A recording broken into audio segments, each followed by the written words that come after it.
Bendiciones para todos nuestros amigos de Tolima Televisión, a nuestros amigos del Facebook, del YouTube, a todos nuestros amigos de Colombia Estéreo.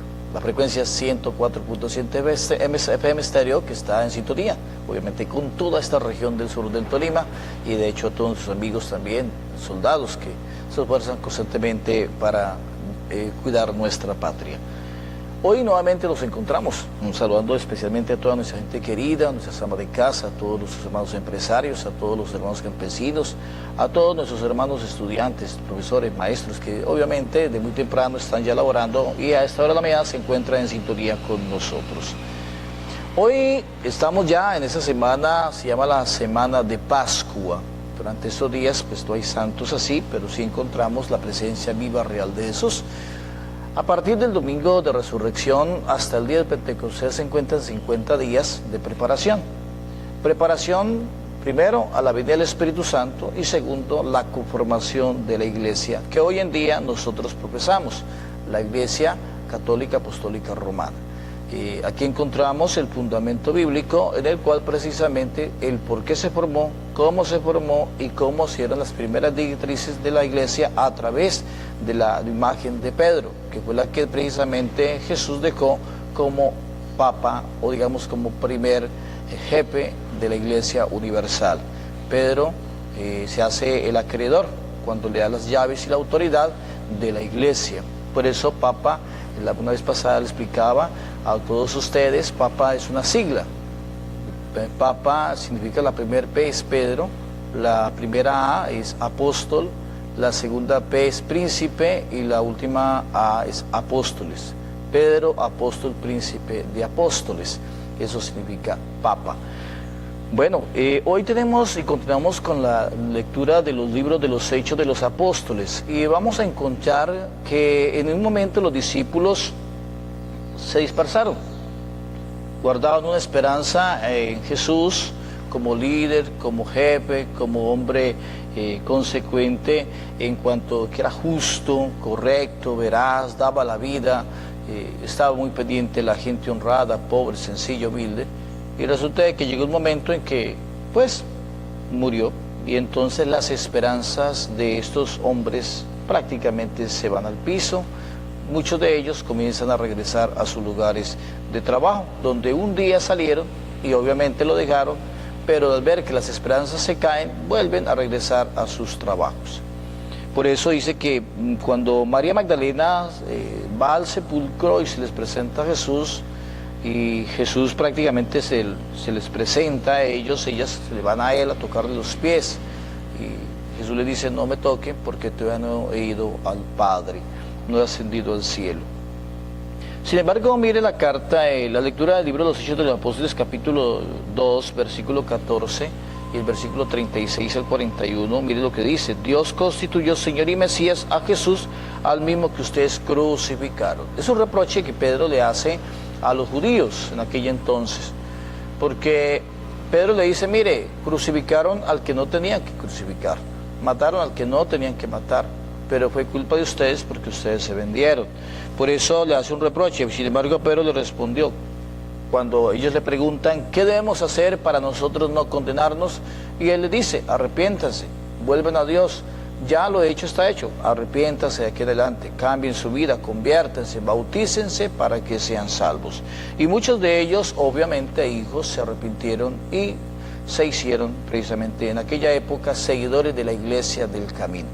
Acordémonos que la primera iglesia o iglesia primitiva no se llamó iglesia católica, se llamó iglesia del camino.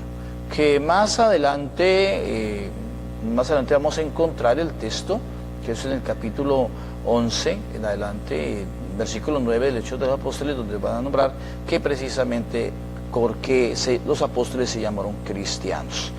Pero por el momento vamos a hablar precisamente de cómo la iglesia se fue constituyendo en el tiempo.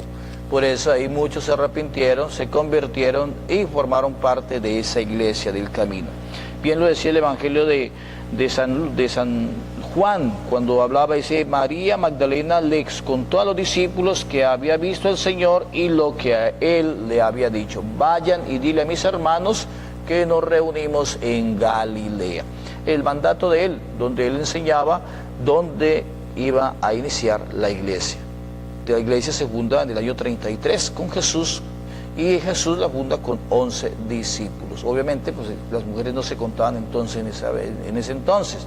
De hecho, las mujeres, santas mujeres, estaban ahí, María, todas las esposas de estos, y algunos de ellos estaban ahí dentro de la iglesia. Pero acordémonos que en esa época la mujer no sumaba ni restaba, era parte aleatoria al marido, hablámoslo así de esa forma, que con el tiempo ha tomado un lugar y una figura dentro de la iglesia independiente, como también líder dentro de una comunidad, es por el tiempo y por el mismo hecho de los acontecimientos.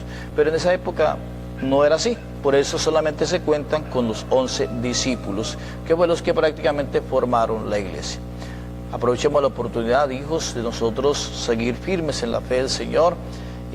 Siempre los sigo invitando, no nos quedemos con el Jesús judío, el Jesús que antes el mismo Jesús nos enseñó, un Jesús solamente de prácticas, un Jesús solamente de un Dios pegado a las normas, a las leyes, sino un Dios que da la vida, un Dios que da la alegría, un Dios que da la paz, un Dios que da el gozo y un Dios que nos libera para alcanzar la presencia del Señor. Dios los bendiga a todos ustedes.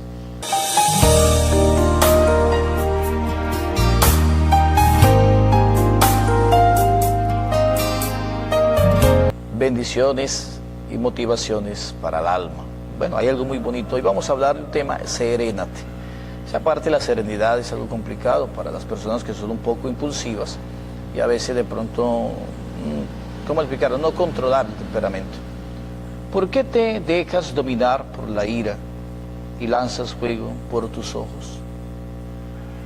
¿Por qué hacerlo? Si a veces no hay necesidad de nosotros hacer eso.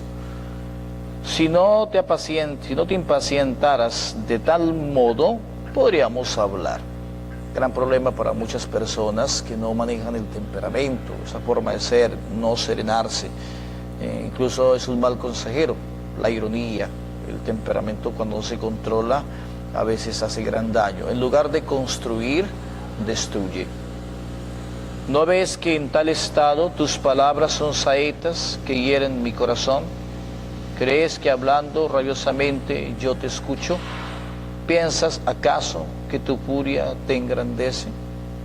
A veces la furia simplemente lo que hace es alejar, rechazar, y por el contrario, hace que muchas oportunidades se cierren, porque nosotros con la ironía y con la falta de serenidad no construimos común unión. Aprovechemos la oportunidad para reflexionar en el Padre, en el Hijo y el Espíritu Santo.